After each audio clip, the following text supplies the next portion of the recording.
Il ne nous reste plus que 2 cours. Malheureusement, c'est toujours le moment où j'ai l'impression que j'ai fini de m'échauffer et qu'on va pouvoir entrer dans le vif du sujet. Mais c'est peut-être mieux de ne faire que des hors-d'œuvre et de ne jamais avoir de plat de résistance. Il reste donc 2 semaines de cours et un colloque dans 15 jours, le mardi 10 avril, qui occupera la journée et pour lequel le programme est disponible sur le site du Collège de France, mais il est aussi disponible à l'accueil au rez-de-chaussée. Je vous invite à le prendre en sortant. La semaine passée, nous avons donc abordé une 4e ambivalence de Baudelaire, un 4e objet de son sentiment ambigu, c'est la beauté moderne. Et nous avons donc commencé de réfléchir à l'identité du peintre de la modernité ou du peintre de la vie moderne, en soulignant que la même question se posait depuis le salon de 1845 jusqu'au peintre de la vie moderne, publié en 1863, mais rédigé en 1859-1860, et en passant par l'ensemble capital sur lequel j'avais insisté la semaine passée, des textes sur les caricaturistes français et étrangers, là aussi des textes publiés assez tard, en 1857-1858, mais auquel Baudelaire travaillait dès le milieu des années 1840. Tout cela nous montre que c'est bien une préoccupation ancienne, permanente, que celle de cet héroïsme de la vie moderne qui serait donc digne de l'Antiquité et beau. Et en quelques mots, je rappelle le point où nous en étions arrivés la semaine passée. À partir de ces textes sur les caricaturistes, nous en étions arrivés à insister sur la proximité, peut-être surprenante et sans doute paradoxale, du comique et du moderne, tous deux étant duels. C'est ce côté de dédoublement qui permettait à Baudelaire de les rapprocher. Et le beau moderne, nous l'avons vu à travers Gavarni et Daumier la semaine passée, se trouve à la frontière, une frontière qui est instable, entre le croquis de Meurs, et on verra encore avec Constantin Guis bientôt que Constantin Guis, longtemps, l'article a été intitulé « Peintre de mœurs », frontière donc du croquis de mœurs et de la caricature. On a vu la semaine passée comment dans ses textes sur la caricature, Baudelaire cherchait un comique, là aussi c'est un petit peu paradoxal, un comique qui s'élève à l'épique, qui du trivial passe au grand, au comique absolu, au grotesque, et je crois que l'exemple que j'en ai montré est le plus proche de cette réussite, c'était la rue Transnonain, cette gravure de Daumier qui était véritablement du Goya aux yeux de Baudelaire. Donc la rue Transnonain dans ce genre politique, et puis dans ce genre public, si l'on veut, et un dernier bain, caricature sur laquelle j'avais un peu insisté et que Baudelaire décrit comme une caricature sérieuse et lamentable. Sérieux et lamentable, c'est ce qui caractériserait donc cette élévation du comique à une beauté éternelle. Et Baudelaire insistait donc sur le fait que cette censure politique, à partir du milieu des années 1830, qui avait fait disparaître la caricature politique dans le Charivari et la caricature, eh bien, à ses yeux, cela avait permis à la caricature d'entrer dans le domaine du roman, c'est-à-dire dans le domaine de la vie privée, et de traiter gravement des choses triviales. Il y a là quelque chose qui est de l'ordre du enfin on le voit dans ses textes sur la caricature, à la fois du burlesque, traiter gravement des choses triviales, et de l'héroïque comique. Par exemple, lorsque Baudelaire, on l'a vu aussi la semaine passée, cherchait le comique sous l'épique, avec les caricatures de Daumier sur l'Antiquité et sur la mythologie. Le roman, c'est donc une forme de le roman de Balzac, idéalement, c'est donc une forme de ce comique épique ou de cette caricature sérieuse. Et enfin, j'insistais sur le fait que tout cela nous mettait sur la voie de ces poèmes en prose du spleen de Paris, comme relevant pour beaucoup d'entre eux, de la caricature. Bien sûr, il y a toujours une relation ambiguë de Baudelaire avec ses prétendants au titre de peintre de la modernité. La semaine passée, je le montrais à propos de Gavarni, qui recevait des fleurs, mais aussi des épines. Avec Daumier, ce n'est pas tout à fait la même chose, mais il y a aussi une certaine ambivalence. Baudelaire est de la même manière lié à Daumier, qu'il a fréquenté sur l'île Saint-Louis dans les années 1840, du temps de l'hôtel Pimodan, et suivant une lettre de Praron à Eugène Crépé après la mort de Baudelaire, dit-il, adorait Daumier et abominait Gavarni. Il y a des témoignages de visite de Baudelaire à l'atelier de Daumier, et en 1860, c'est une année cruciale pour tout ce que nous avons, 1859-1860, tout ce que nous avons vu cette année, Baudelaire se comporte également comme un agent pour Constantin Guis, comme un agent pour Mérion, dont je parlerai tout à l'heure, mais aussi comme un agent pour Daumier, qu'il cherche à faire travailler. Il le met en rapport avec Poulet-Malassis.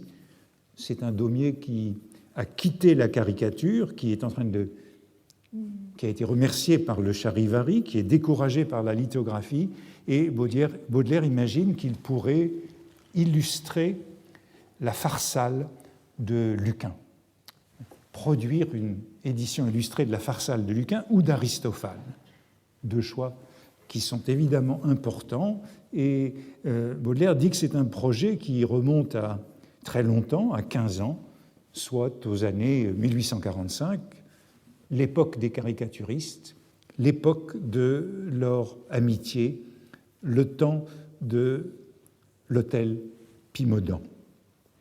L'intérêt, je crois qu'il faut dire quelques mots de cet intérêt de Baudelaire pour Lucain et pour la Pharsale, et sur cette idée que Daumier devrait produire des illustrations pour ce texte de l'Antiquité. L'intérêt de Baudelaire pour Lucain est là aussi ancien et constant.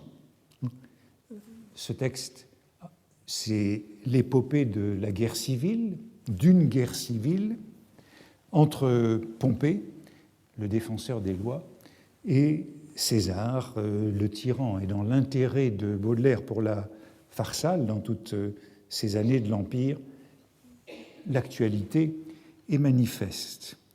Lucain est associé à Daumier, il est aussi associé au spleen de Paris.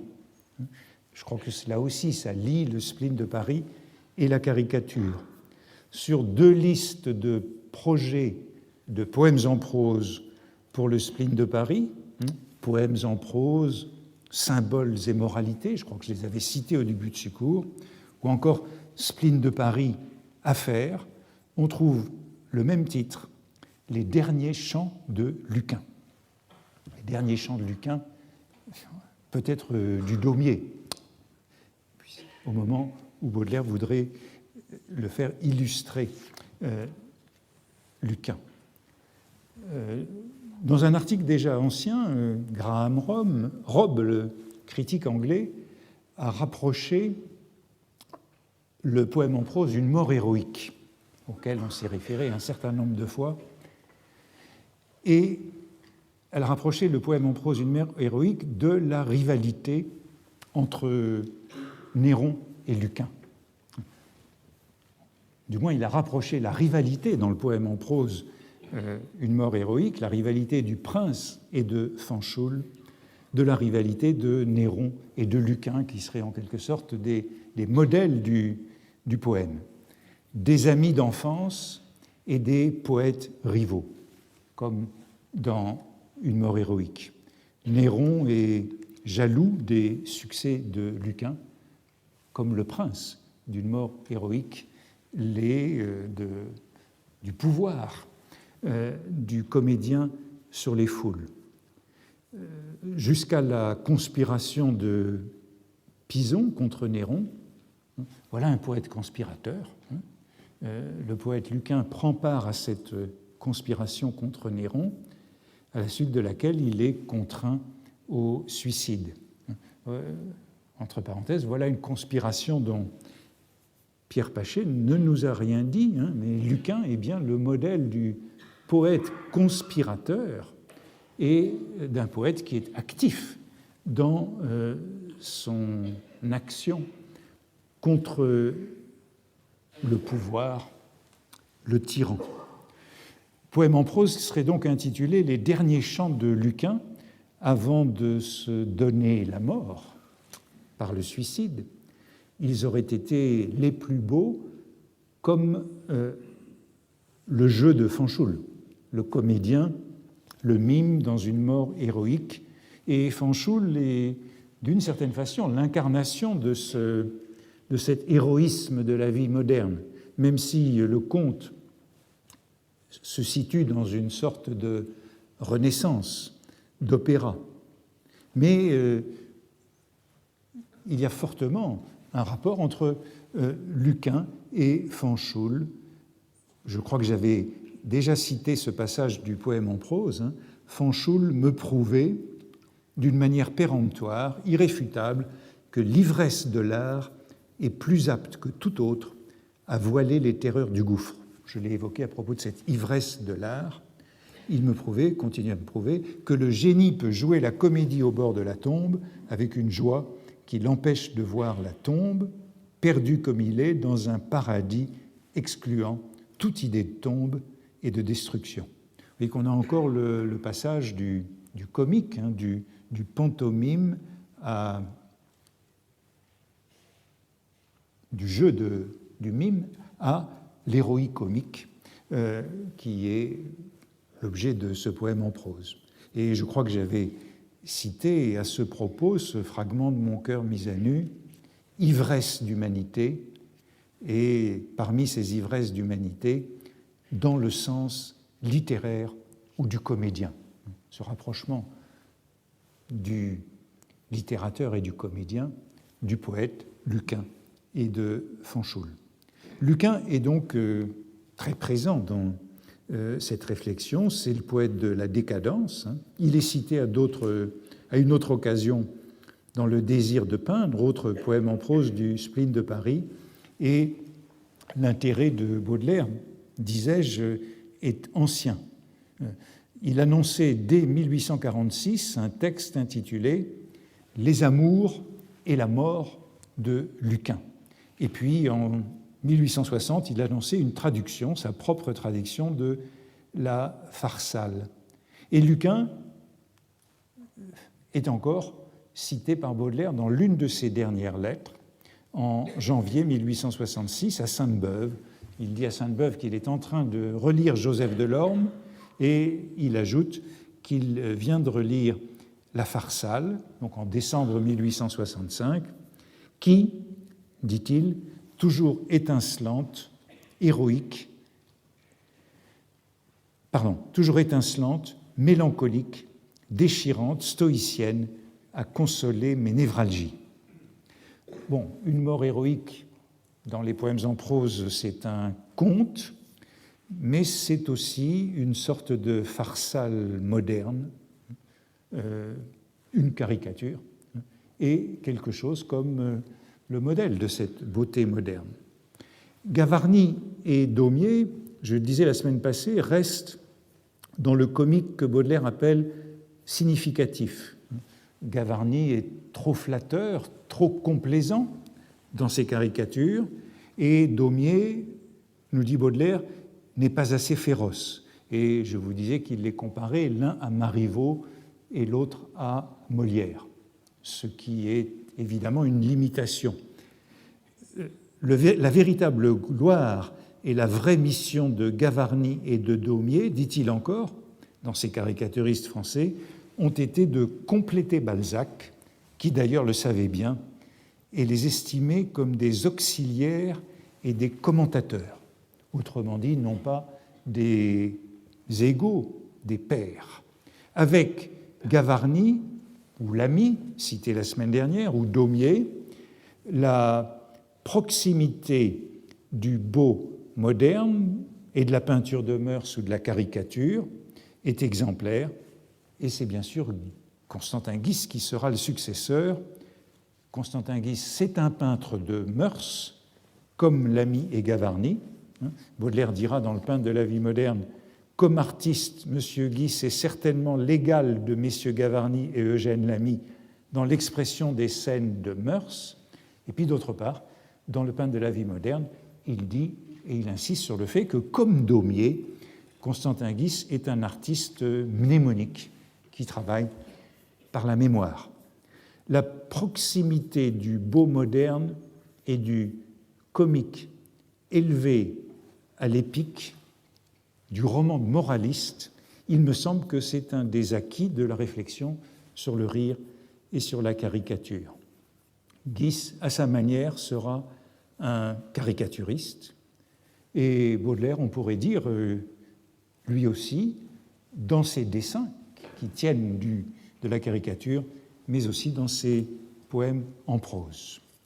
Delacroix, qui n'est jamais contesté, et le romantique et le moderne, mais Baudelaire est en quête d'autre chose, de cette dualité propre au comique et à la caricature, cette dualité qui fait que dans le comique comme dans la caricature, l'artiste et d'une certaine façon le spectateur sont à la fois couteau et plaie, bourreau et victime, expression de supériorité et d'infériorité.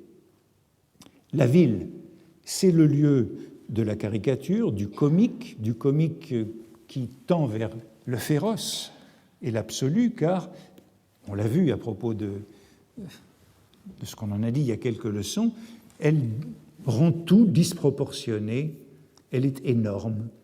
Et l'exemple que l'on peut en prendre, et qu'en prend Baudelaire dans L'essence du rire, c'est le spectacle de quelqu'un qui tombe dans la rue, comme dans Perte d'auréole, ce qu'on retrouvera dans le poème en prose.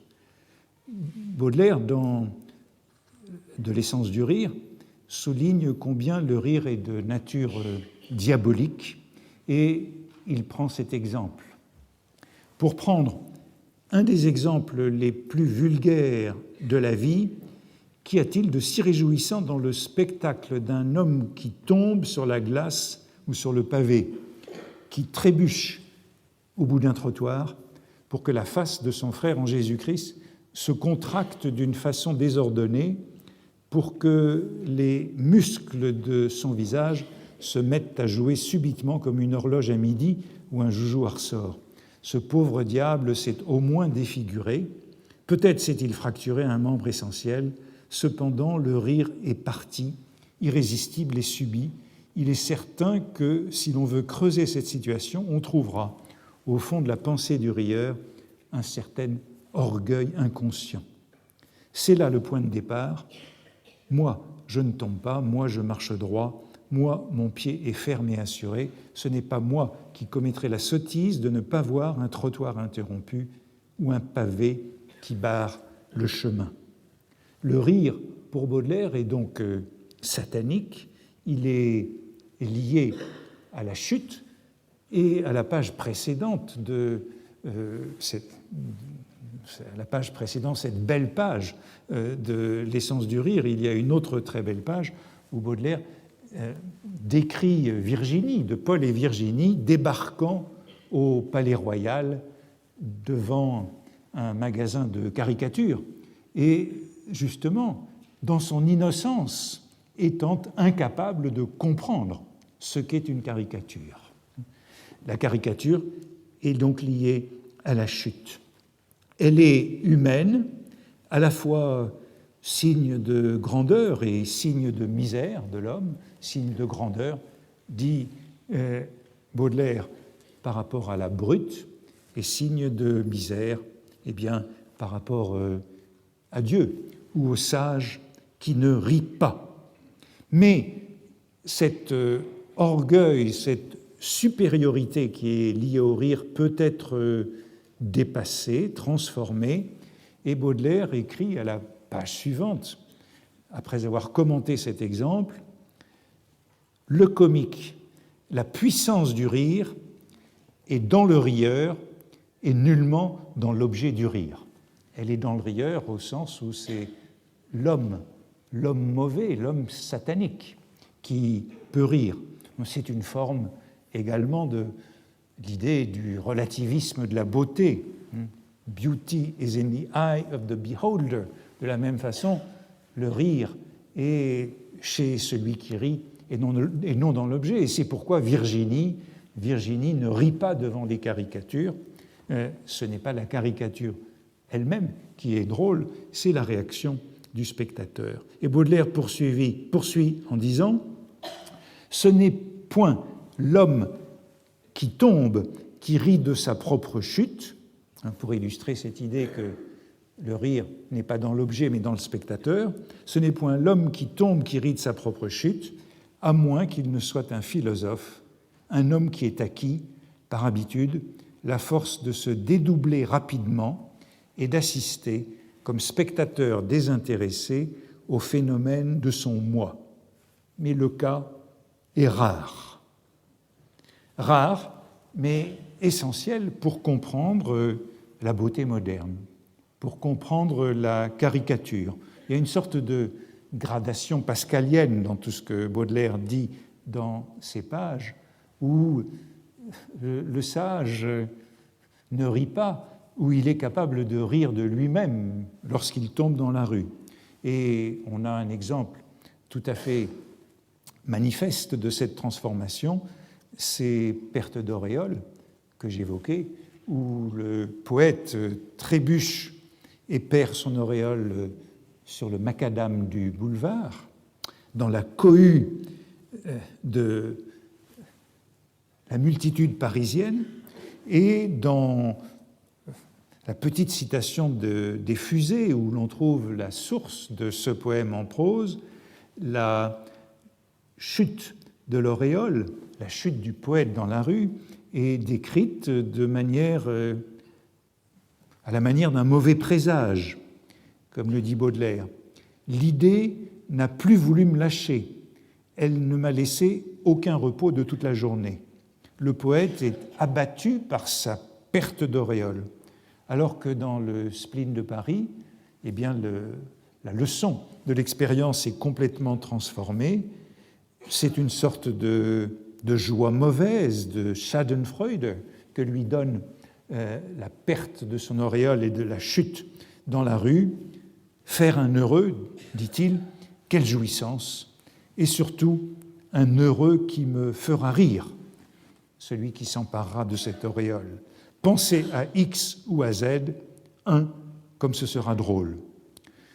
On est donc, d'une certaine façon, passé au comique significatif féroce, ou presque au comique absolu, avec cette joie de la supériorité de l'homme sur la nature, et non plus seulement sur l'homme, comme lorsqu'on rit de l'autre qui tombe.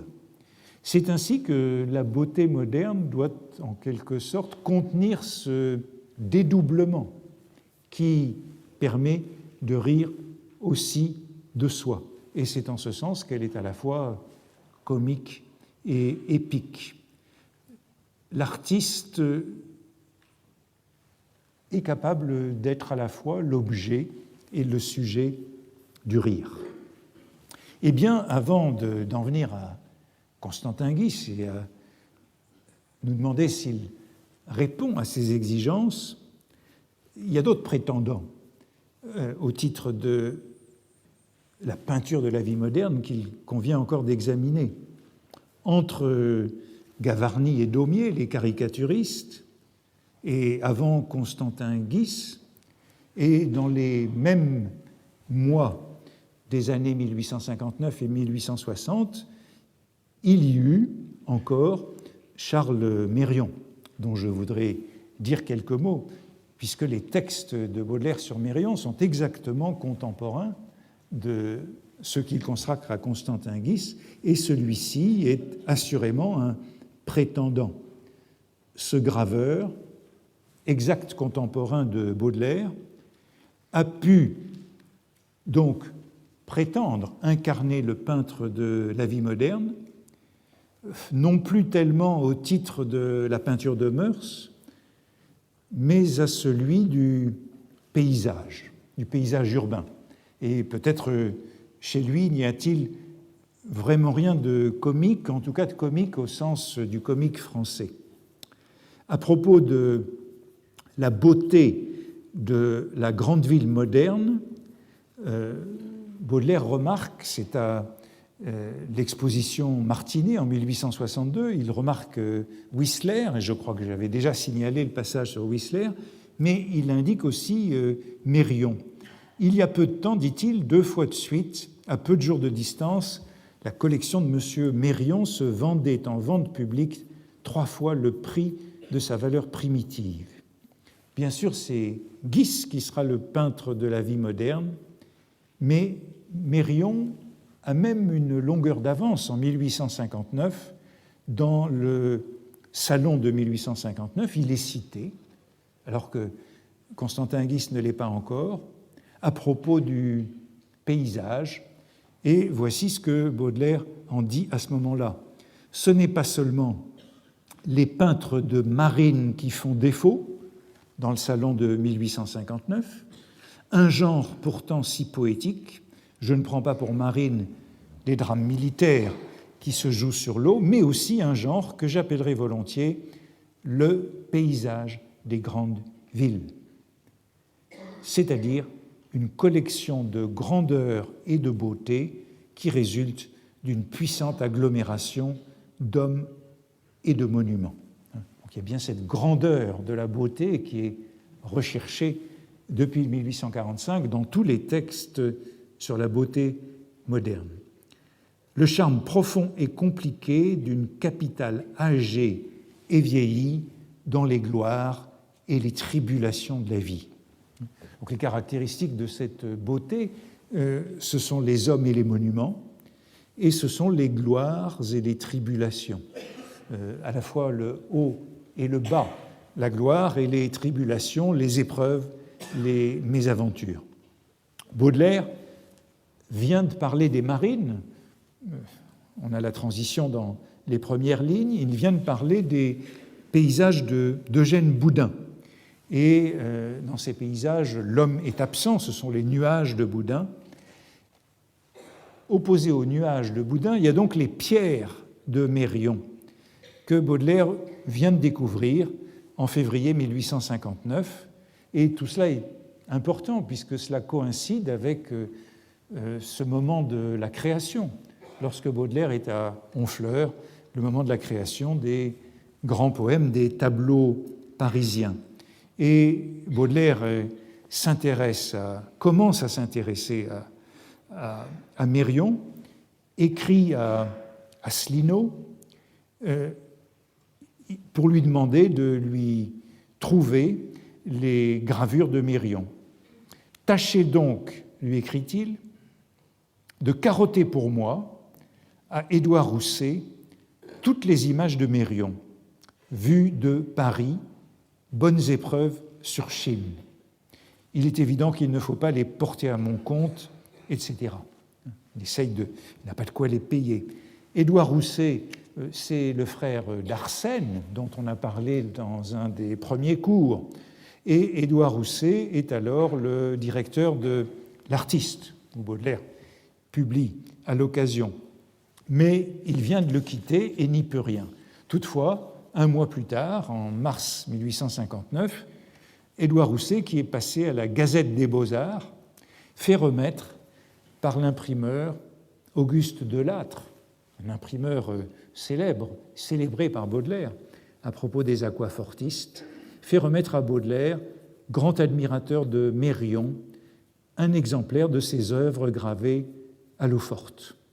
C'est la série des eaux-fortes sur Paris que Baudelaire loue dans le salon de 1859. Passage très important sur cet artiste moderne. Il y a quelques années, un homme puissant et singulier.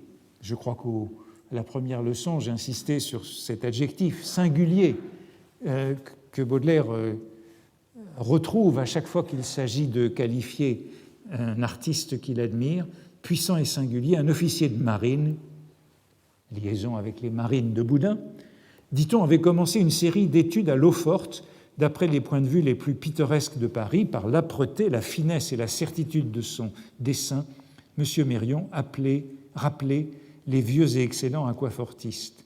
J'ai rarement vu représenter avec plus de poésie la solennité naturelle d'une ville immense. On avait vu la semaine passée l'importance de ce mot « pompe ». C'est la pompe que Baudelaire cherche dans la représentation de la vie moderne, ici la solennité. Les majestés de la pierre accumulée, les clochers montrant du doigt le ciel, citation de Gautier, les obélisques de l'industrie vomissant contre le firmament leur coalition de fumée, les prodigieux échafaudages des monuments en réparation, appliquant sur le corps solide de l'architecture leur architecture à jour d'une beauté si paradoxale.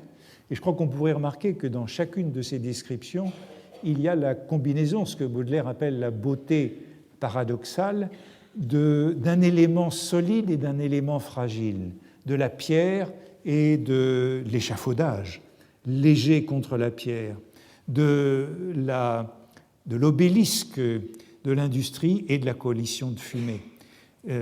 Donc l'échafaudage contre la pierre, le ciel tumultueux chargé de colère et de rancune, la profondeur des perspectives augmentée par la pensée de tous les drames qui y sont contenus, aucun des éléments complexes dont se compose le douloureux et glorieux décor, et toujours ce double aspect, glorieux et douloureux, comme on a vu il y a un instant, gloire et tribulation, gloire et douleur, de la civilisation n'était oubliée.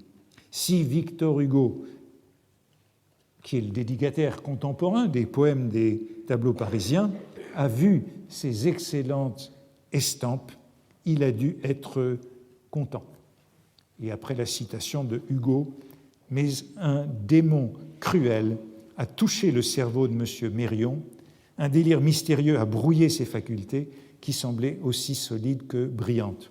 Sa gloire naissante et ses travaux ont été soudainement interrompus et depuis lors, nous attendons toujours avec anxiété des nouvelles consolantes de ce singulier, de nouveau singulier officier qui était devenu en un jour un puissant artiste et qui avait dit adieu aux solennelles aventures de l'océan pour peindre la noire majesté de la plus inquiétante des capitales. » On retrouve les adjectifs puissants et singulier, et puis on retrouve cette analogie de la ville et de la mer sur laquelle nous avions insisté dans le passé. Il y a donc chez Mérion, dont vous verrez bientôt quelques images, il y a donc de la part de Baudelaire un éloge vibrant de ce mélange du moderne et du fantastique, de l'ancien et de l'haussmannien, selon l'inspiration d'un certain nombre de poèmes contemporains. Voici Mérion par Bracquemond, proche de Baudelaire également. Leur rencontre aura lieu un peu plus tard, au début de 1860, Baudelaire fait avec lui le projet d'un album de gravures accompagné de textes en vers et en prose. C'est une amorce possible du spleen de Paris que ces textes accompagnant les gravures de Mérion. Mais Mérion est une sorte de fou délirant et leur rencontre est assez extraordinaire. Voici ce que Baudelaire écrit aussitôt le lendemain de cette rencontre avec Mérion. Voici ce qu'il écrit à Poulet-Malassis au début de 1860. C'est Baudelaire qui le sollicite pour écrire avec lui. Voici ce qu'il lui écrit, ce qu'il écrit à Malassis. « Ce que je vous écris ce soir vaut la peine d'être écrit. Monsieur Mérion m'a envoyé sa carte et nous nous sommes vus. Il m'a dit « Vous habitez un hôtel dont le nom a dû vous attirer à cause du rapport qu'il a, je présume, avec vos goûts. » Alors j'ai regardé l'enveloppe de sa lettre. Il y avait « Hôtel de Thèbes » et cependant sa lettre m'était arrivée. Comme on le sait, Baudelaire logeait à l'hôtel de Dieppe, rue d'Amsterdam. Le lapsus est intéressant. Dieppe devenant Thèbes, sous la plume de Mérion. Dans une de ces grandes planches, poursuit Baudelaire, le pont au change, la voici. Il a substitué à un petit ballon que vous voyez là, à gauche, une nuée d'oiseaux de proie. Les voici. Je reviens à la lettre. Il a substitué une nuée d'oiseaux de proie. Et comme je lui faisais remarquer qu'il était invraisemblable de mettre tant d'aigles dans un ciel parisien, il m'a répondu que cela n'était pas dénué de fondement, puisque ces gens-là, le gouvernement de l'empereur, avait souvent lâché des aigles pour étudier les présages suivant le rite et que cela avait été imprimé dans les journaux, même dans le Moniteur. Il y a 12 états successifs de cette étrange gravure de Mérion, dont voici, je crois, un état entre le 2e et le 6e, où on a ce ballon à gauche dans la Seine, au pied du pont au change. On a cette barque avec 3 mariniers qui ne prêtent pas attention à un homme qui se noie à droite de la barque parce qu'ils sont en train de regarder au ciel. Et ce ciel qui est vide dans les premiers états de la gravure se remplit à partir du 2e état de ce ballon nommé Speranza et quelques oiseaux autour de lui. Derrière, vous voyez la pompe sur le pont, la pompe Notre-Dame qu'on reverra dans une gravure qui est derrière le pont, et sur le pont, on voit un cortège funéraire qui passe à la gauche du pont. Tout cela est plein de symboles.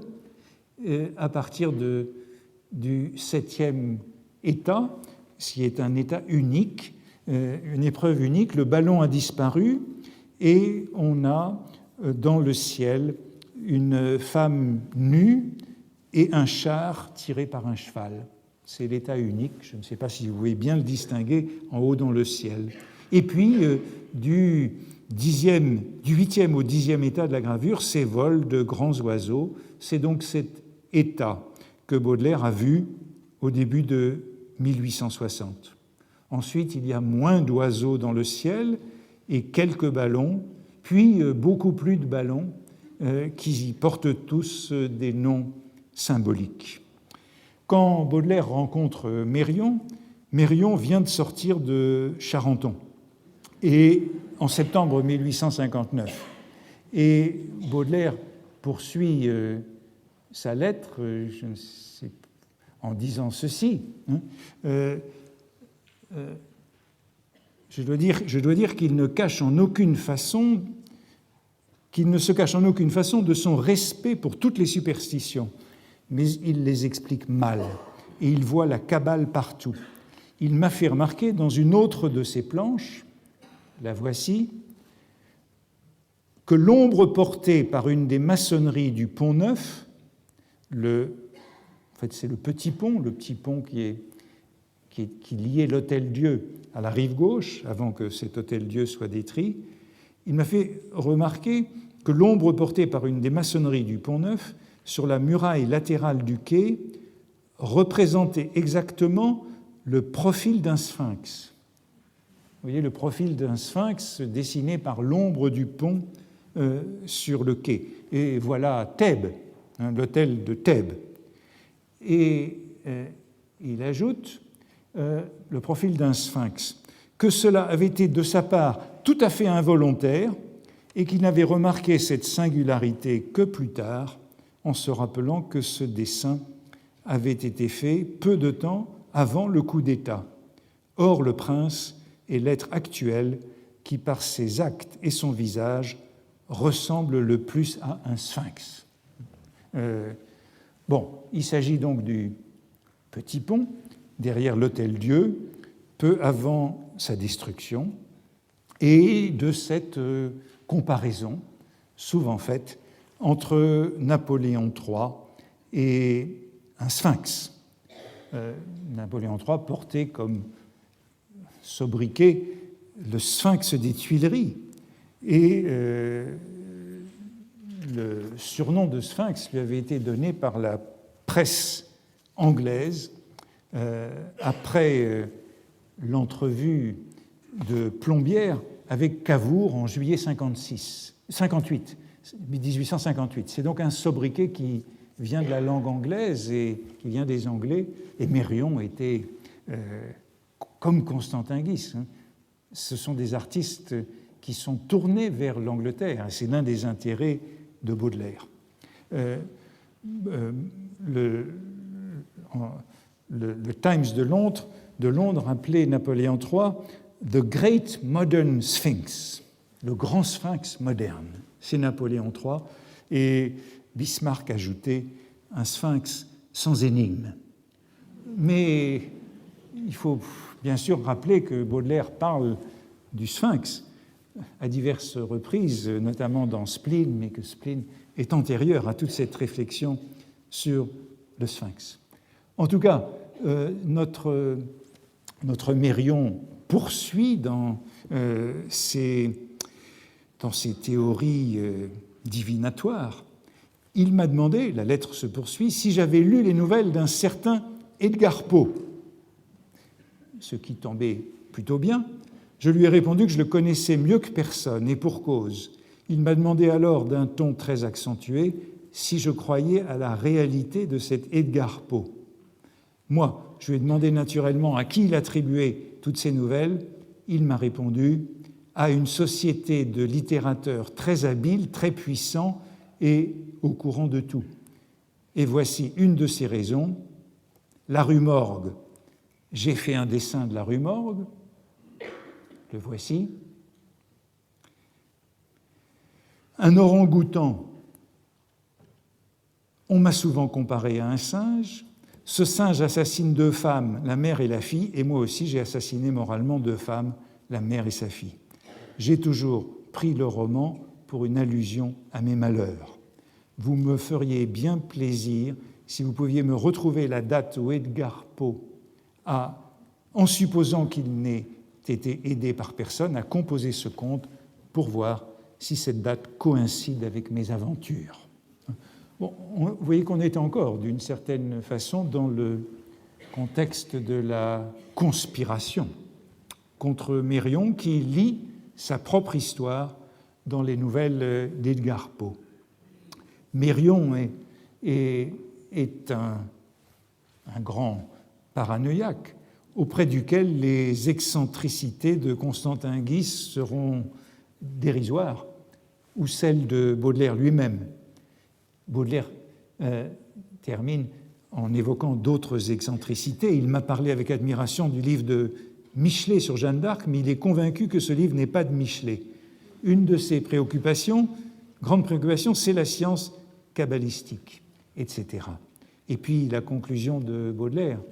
Après qu'il m'a quitté, je me suis demandé comment il se faisait que moi, qui ai toujours eu dans l'esprit et dans les nerfs tout ce qu'il fallait pour devenir fou, je ne le fusse pas devenu. Sérieusement, j'ai adressé au ciel les remerciements du pharisien. En Mérion, Baudelaire a donc rencontré cette folie, et la fin de la lettre revient à Constantin Guis dans un post-scriptum à Poulet-Malassis. Guis et moi, nous sommes pleinement réconciliés. C'est un homme charmant, plein d'esprit, et il n'est pas ignorant, comme tous les littérateurs. Peut-être qu'on peut penser, parmi les littérateurs, à Gavarni et Daumier notamment. Voilà une lettre assez extravagante sur cette folie du coup d'État, de la conspiration, de la complicité autour d'Edgar Poe et des allusions qui sont lues dans le monde entier par Mérion. Baudelaire fait pourtant le projet de texte avec lui pour un nouveau tirage de ses eaux-fortes, et il envoie à sa mère en cadeau, au début de 1860, un jeu complet de ses gravures qu'il a obtenu précisément en échange de ses poèmes qu'il a promis.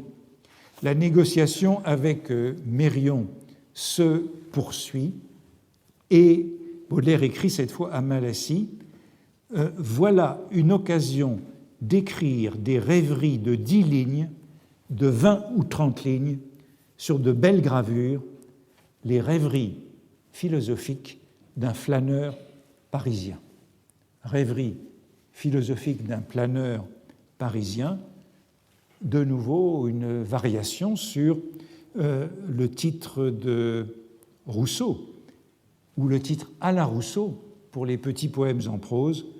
Vous vous souvenez que Baudelaire proposait comme titre à Housset en 1861 le promeneur solitaire, ou le rôdeur parisien.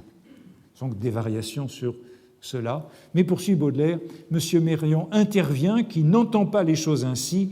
Il faut dire à droite, on voit ceci, à gauche, on voit cela. Il faut chercher des notes dans les vieux bouquins. Il faut dire, ici, il y avait primitivement 12 fenêtres réduites à 10 par l'artiste. Et enfin, il faut aller à l'hôtel de ville s'enquérir de l'époque exacte des démolitions. Autrement dit, pas question de petits poèmes en prose autour des gravures de Mérion, mais le motif est bien là, rêverie philosophique d'un flâneur parisien dans ce projet inabouti face aux exigences excessivement positivistes de l'artiste excentrique et illuminé. Baudelaire écrit encore à Malassis, qui est son confident dans tout cela, « Je suis très embarrassé pour vous répondre relativement à l'affaire Mérion. Monsieur Mérion a repoussé avec une espèce d'horreur l'idée d'un texte fait de 12 petits poèmes ou sonnets. Il a refusé l'idée de méditation poétique en prose. Mais certains poèmes en prose ou en vers peuvent garder la trace de ce projet. » Baudelaire appelle ce Mérion un fou infortuné, belle expression reprise comme titre d'un livre sur l'artiste. Mérion a la passion du Paris qui disparaît dans les travaux d'Haussmann, et d'une certaine façon, c'est le paysage du cygne. C'est le paysage du cygne qu'on retrouve dans toutes ces gravures. Paris change, mais rien dans ma mélancolie n'a bougé. Palais neuf, échafaudage, bloc, vieux faubourg, tout pour moi devient allégorie et mes chers souvenirs sont plus lourds que des rocs. Mérion s'intéresse à cette disparition, à cet effacement de Paris, comme Baudelaire l'écrit dans une lettre à sa mère, commentant les gravures qu'il lui offre. Relativement aux gravures, lui dit-il, les premières fois que je vis cela, je jugeais que cet homme avait du génie. Il sort de Charenton et il n'est pas guéri. Je lui ai promis de rédiger un texte pour ses gravures. Or, si tu peux comprendre tout ce qu'il y a d'insupportable dans la conversation et la discussion avec un fou, tu penseras comme moi que je paye ces albums très cher. Et Baudelaire insiste sur le fait que ce qui est intéressant, c'est cette dimension mélancolique de la disparition du Paris, bien plus que le pittoresque. Dans quelques endroits, dit-il, tu verras voilà les bâtiments enveloppés de ce réseau fragile d'échafaudage. C'est ce contraste de la solidité et de la fragilité sur laquelle Baudelaire insiste dans chacune de ses gravures. Certains sites n'existent plus, dit-il, les échafaudages sont en vue dans cette cité poétique. Et il énumère ces gravures que je vous montre rapidement. Le frontispice, le monstre, à propos duquel il a ce commentaire dans la lettre à sa mère, la figure hideuse et colossale qui sert de frontispice est une des figures qui décorent l'extérieur de Notre-Dame. Dans le fond, c'est Paris vu d'en haut, d'une certaine façon comme dans l'épilogue des Fleurs du Mal, le projet d'épilogue de 1861, cité il y a quelques semaines. Comment diable cet homme fait-il pour dessiner tranquillement sur un abîme? Je n'en sais rien.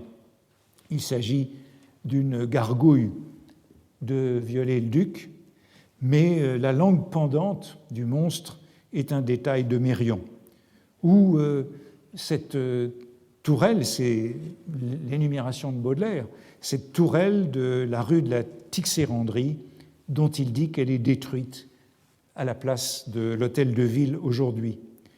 Voici ce pont-au-change que j'ai déjà commenté. La morgue, la morgue, un peu le même thème que dans le pont-au-change tout à l'heure. On vient de repêcher un cadavre, dit Baudelaire, des femmes se désolent, un sergent de ville foule, la foule au balcon qui contemple la scène de la vie parisienne. Une arche du pont de Notre-Dame, le petit pont avec le Sphinx, la galerie de Notre-Dame avec les oiseaux qui entrent et qui sortent, la pompe actuellement disparue, l'un des grands spectacles du Paris jusqu'à Haussmann, ou enfin l'église Saint-Étienne-du-Mont entre le Panthéon et la bibliothèque Sainte-Geneviève, dit Baudelaire. Baudelaire pense que ces images du Paris, qui est en train de disparaître et qui a cette fragilité et cette solidité, auraient plu à Hugo. Il lui envoie le passage du salon de 1859 qu'il a consacré à Mérion, et Hugo lui répond, le remerciant de ces planches qui, dit-il, vivent, rayonnent et pensent. Selon Hugo, il y a bien cette dimension de visionnaire. Le projet de collaboration a donc avorté et les relations s'interrompent, mais, me semble-t-il, on pourrait suivre la trace de cette collaboration possible. J'évoquais le Paris vu d'en haut, j'évoquais le cygne, et Baudelaire se citera lui-même dans Peintre et aquafortiste en 1862, citera son passage du salon de 1859, son éloge de Mérion comme incarnation possible du peintre moderne, citant encore cette vue de San Francisco, il le cite en 1862, c'est le dessin de maîtrise de Mérion, et je ne peux pas résister à vous montrer l'une de ses dernières gravures. Baudelaire ne la commande pas, elle date de 1865, c'est le ministère de la Marine, vu de la rue Royale avec l'obélisque, et ces volatiles qui remplissent le ciel. Pour tous ceux qui se sont portés à la défense de ce ministère de la Marine, voilà beaucoup d'allusions peut-être dans ces volatiles dans le ciel, mais ne lisons pas trop d'allusions à la façon de Mérion.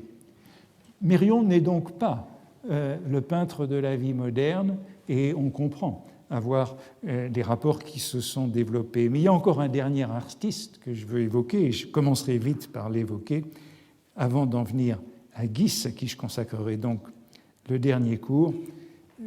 C'est Manet, qui, dans les mêmes années, pouvait remplir ce rôle et auprès duquel les relations de Baudelaire ou l'appréciation de Baudelaire est tout aussi ambiguë. Ça fait longtemps qu'on s'est intéressé à Manet et qu'on a souligné ce paradoxe du malentendu ou de l'incompréhension, malgré la proximité à partir de 1859, dans les mêmes années, et l'amitié à partir de 1862, malgré tant de points communs entre ces deux bourgeois dandys, d'une certaine façon révolutionnaires malgré eux.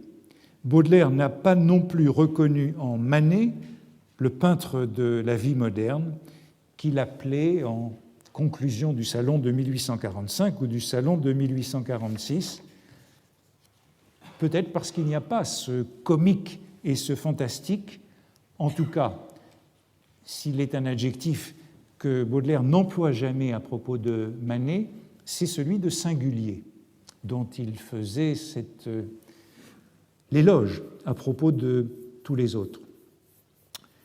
Baudelaire appelle de ses voeux une sorte d'au-delà de Delacroix, mais selon beaucoup des critiques qui se sont attachés à ce malentendu, c'est l'attachement de Baudelaire à Delacroix, la fixation sur Delacroix, la confusion du romantisme et de la modernité qui l'ont empêché de voir en Manet ce peintre de la vie moderne. Et on peut dire aussi que dans ces années où il était proche de Manet, eh bien, Guis, dès 1859-1860, avait été élu dans ce rôle. Baudelaire, on le sait, n'est pas intervenu pour le défendre lors du scandale du déjeuner sur l'herbe en 1863, refusé au Salon, exposé au Salon des refusés, puis il est parti à Bruxelles en 1864 et il n'est pas davantage intervenu lors du scandale d'Olympia au Salon de 1865. Le premier contact qu'on peut citer, c'est à propos de ce tableau, Le buveur d'absinthe, en 1859. Antonin Proust, dans ses souvenirs, rapporte qu'il était chez Manet avec Baudelaire quand l'avis du refus du Salon pour le buveur d'absinthe lui est parvenu. Cela se passait dans cet atelier de Manet de la rue Lavoisier, qui est mise en scène dans le poème en prose La Corde, avec ce jeune apprenti que Manet a dans son atelier qui se pend là. Baudelaire n'en dit donc rien dans son salon de 1859. Il loue ensuite Manet dans Peintre et aquafortiste, texte que je viens de citer à propos de Mérion, où il faisait également l'éloge de Mérion en 1862. Monsieur Manet, dit-il, est l'auteur du Guitariste, qui a produit une vive sensation au salon dernier, c'est-à-dire au salon de 1861. C'est le premier succès de Manet. On verra au prochain salon, poursuit Baudelaire, c'est-à-dire au salon de 1863, plusieurs tableaux de lui empreints de la saveur espagnole la plus forte et qui donnent à croire que le génie espagnol s'est réfugié en France.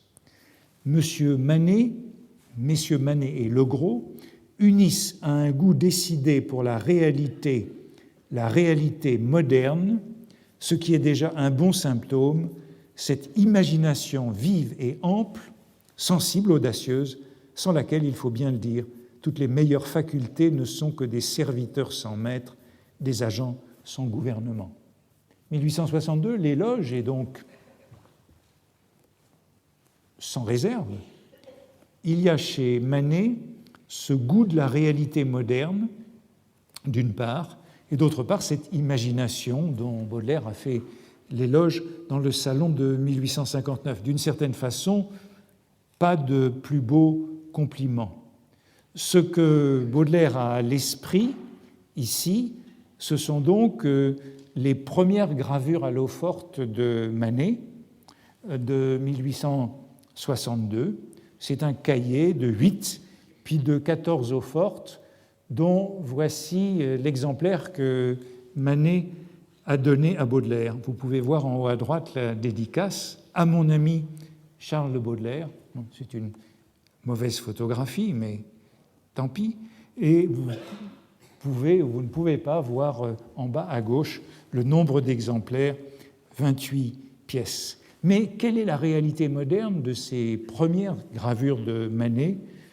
On peut se demander. Baudelaire parle de réalité moderne.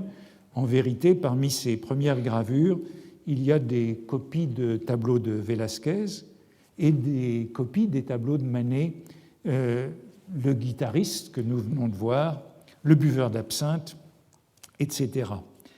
La réalité moderne, il est difficile de savoir ce que Baudelaire traite ici de réalité moderne. Baudelaire annonçait dans ce texte le salon de 1863, mais au salon de 1863, c'est Olympia qui sera refusé. C'est le déjeuner sur l'herbe qui sera au salon des refusés et qui fera scandale. Baudelaire a possédé un Manet, et même deux, probablement celui-ci, dit-on, mais j'y viendrai la semaine prochaine et je conclurai donc en évoquant le refus de Manet comme dernier peintre de la vie moderne et le choix final de Constantin Guis. Merci.